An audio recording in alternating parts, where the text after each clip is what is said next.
Today I want to talk to you guys about a critical piece of infrastructure on our farm, the washing table. I want to talk about how it's built, what it's made of, and what we use it for. That's coming up next on The Urban Farmer.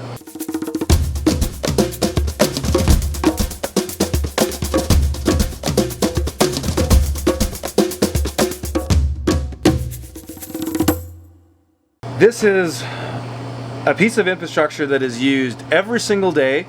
It's used many times a day, and it's used for many different types of things. The basic thing that it's used for is washing vegetables, and if you haven't seen any of my videos already, go to washing beets, washing radishes or turnips. I have videos on how we use it, and those are the main reasons that we use this table.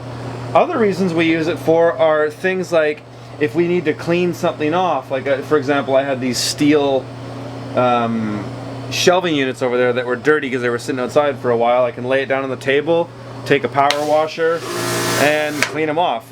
It's a great piece of infrastructure on a farm because it consolidates all your wet work and it keeps it clean where you don't have pools of water all around your farm. A lot of people make these tables with just an open bottom and they put gravel down or something like that, or wood chips, and the water just drains through. I'm not saying don't do that, I'm just saying I don't like that because it makes a smelly mess. So I prefer to have all the water directed and sorted out in a more organized way. And the way we do that on this table is that we have a tote with a sub pump in it, and you can see it's actually pumping right now. And it's kind of disgusting water that is all just full of organics and soil.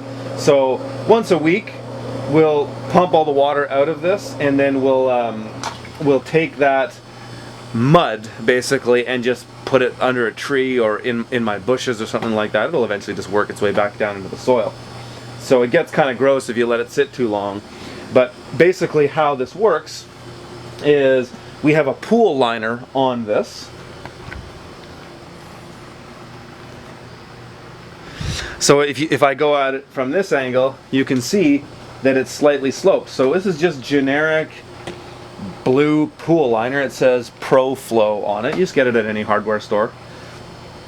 And it is all it's tacked down and it's put on an angle so that the water directs down into this tote of water with a sub pump in it, and then that water pumps around my property, and I put it onto my trees and shrubs, and I put it on my neighbor's tree a little bit too. And so we're reusing the water. It's too much work to put it through the irrigation because I'd have to filter it a lot better, and then I'd have to have a pump to pump that water through the irrigation. It's just not worth the time, so I haven't bothered with doing that for myself. But if you feel that that is something you'd want to do, please have at it. I'm not saying you should or should not do that. So we use this for washing all types of vegetables, and when I'm soaking seeds, like I'm soaking some sunflower seeds right now in here. When those are soaked and I want to rinse them, then I just dump the water out in here and it pumps out. So it keeps the whole area clean. And so besides from the pool liner, all this is made of is it's actually just scrap 2x4s I built it from. And so the frame is really simple. The legs are just really basic 2x6s screwed in. First thing I did is just out of 2x4s, I built this frame. So this is 3 feet by 8 feet long. And so just a 2x4 frame with 2x4s every 2 feet along this way, and then I put brackets in between. And the reason I like having those brackets there is if I show you the way a tote sits on it, you'll see is if you don't have these brackets in it, and I just changed the screen for this exact reason. If you don't have brackets between it, the tote over time will bend and push this wire, and you'll have breakage points on the where the supports are. So I've got the brackets in there so that the weight of the tote is more supported.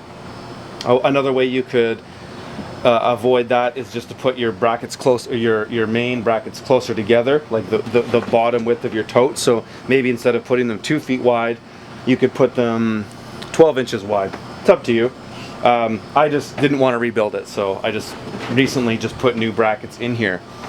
And the wire mesh is a 1/8 inch galvanized steel mesh that I bought. It's a 3 foot wide roll, so it's basically fitted for the screen, and when that wire mesh goes on, I fastened with washers and screws around it so there's no sharp edges sticking out anywhere. And what I did on the end here is I folded it over a couple times and then folded it down, so there's no loose wires sticking out there that could cut anybody or cut any product. Okay, so there's a handful of items that I keep around the washing table. First thing is a power washer. So that's for washing anything that needs pressure to clean it off. Usually if we're washing totes or we're washing off old microgreen flats, we do that here with the power washer. Another thing is I keep a brush by the table, and that's just so I can get off any residual leftover stuff that makes it look dirty, so I can clean it off. I'll also use the power washer to clean the table off too. You know, every couple days I'll clear it off so it's nice and clean. Other thing is a coiled hose. So this is my main washing unit, and you guys, if you've seen my videos where I'm washing radishes or beets, that's what I'm using. I like these. It's a Dram brass on and off valve. I like these things. They cost about 20 bucks, but they last forever. And I find I like them better than the ones that you use by hand. I find those things always break, and so this is just simple and it's just effective. I can just adjust the spray really fine for a sharp spray, or if I need to just fill something up with water when we're washing greens, I just do that. And I also keep another Dram watering wand next to this, so if I'm soaking seeds or something like that where I want a gentle spray, I've got that close by. We also always have an apron or two, a rubber apron or two close by, so that if somebody's doing a lot of washing, they can put that on to keep themselves dry.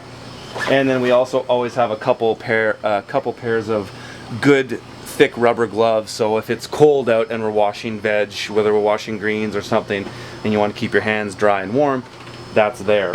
So those are the main things that we have around the table. So just looking at the sub pump again, it is just a generic, it's like a household sub pump. They cost about $150, and it's just rigged up to a hose that just goes off the property or just around the house, away from my house. And we've also put we made a screen for it because we found that it will get clogged up and we'll have to like open up the pump and clean it out every now and then. So our solution for that is we made just a nylon bag basically out of an old pillowcase, and we've wrapped it around the entire pump. So maybe every couple weeks I'll have to take this out and power wash off that bag to get anything that's clogged up in it out. But it basically acts as a filter so that we're not just putting too much particulate through the pump or the hose, because they will get gunked up every now and then. One way that if I want to clean that hose out, one thing that I do is, because it's just a generic garden hose, I'll take it off the pump and just connect it to my Dram, and then just turn this on, and then that pressure will force out anything that's caught up in the hose. All in all, I'd say this piece of equipment is absolutely critical. You can build something like this for maybe around $100 or less. It's worth every penny, and it doesn't take much time to build. If you're somewhat savvy with a drill and some screws, it's not hard to build one of these things. In my book, actually, I have all the materials listed in there, so if you want more info about that, go to theurbanfarmer.co. Order my book if you're in Canada or the US, and all that's listed in there. But, you know, for the first couple years, I didn't have this thing, and it was pretty miserable the way we washed. We were just sitting there with totes, and you can tell by the look on our faces in this picture that we weren't very happy doing this. So this piece of equipment saves a lot of time and a lot of misery, so it's worth it to have one of these when you're starting out. So I hope you guys have found that helpful. If you want to see more stuff like this, check out my online course, profitableurbanfarming.com, where all this stuff is listed in great detail. And like I mentioned, my book, this is in the book.